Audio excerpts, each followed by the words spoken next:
we're starting our last problem involving relative motion analysis, and then we're going to be moving into Coriolis, which will still involve relative velocity and acceleration, just with a twist to it. That's the Coriolis twist. So what do we have here? This is kind of a planetary gear system. So here's the outer gear. I don't have gear teeth on, so it's basically rolling without slipping. Gear teeth ensure that gears roll over each other without slipping. That's their purpose. So this outer planetary gear, it's stationary. You can see the lines noting that. And so in the current configuration, we have these two gears, or you can view them as wheels. They mesh with this outer wheel here at D. And this is stationary, so that tells us something. Velocity at D is 0. This is an absolute 0 point. Okay. And now, so what do we have? I have this, the center of this wheel is at A. The center of this wheel is at B. Okay. The radius of A is 0.15 meters. Radius of B, 0.1 meters. Now, these two wheels are actually connected by a bar. So, yes, we have mesh here, we have mesh there, but they're held in mesh via this bar here from A to B. And based on these dimensions, we can see exactly how long that bar is.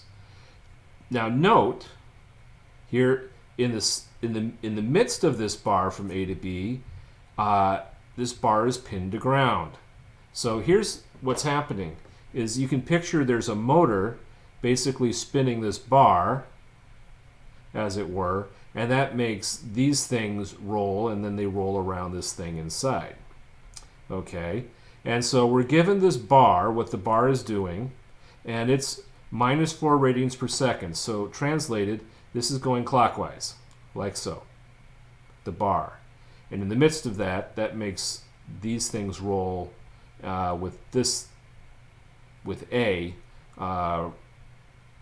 wheel A, connecting with this outer planet.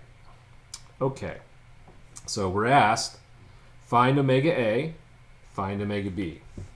And this is a problem where it's in the lectures because it's been done on exams in the past, and usually the result is not a good thing, let's just say. So let's go through this one. It's really very simple problem. So we're going to start from things we know. There's two things we know.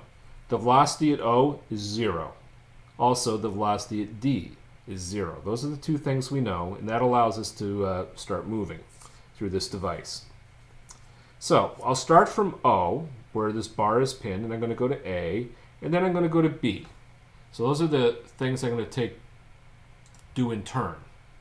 All right, so velocity at A is going from here to here simply because O is not moving, omega cross R. Oops. Yeah. Omega AB, so this whole bar, cross R from O to A. So we have minus 4z, that counts for the clockwise nature of the bar. And going from here to here is minus 0.1x. So bam, A is going up. That makes sense. We can now get B. Same way, omega AB cross R from O to B gives us B is, notice B is farther out than A is, so it's going down faster, minus 0.6y. Okay? And we can also talk about D. So let's see what we can say about D. Here's A. We can go from A to D.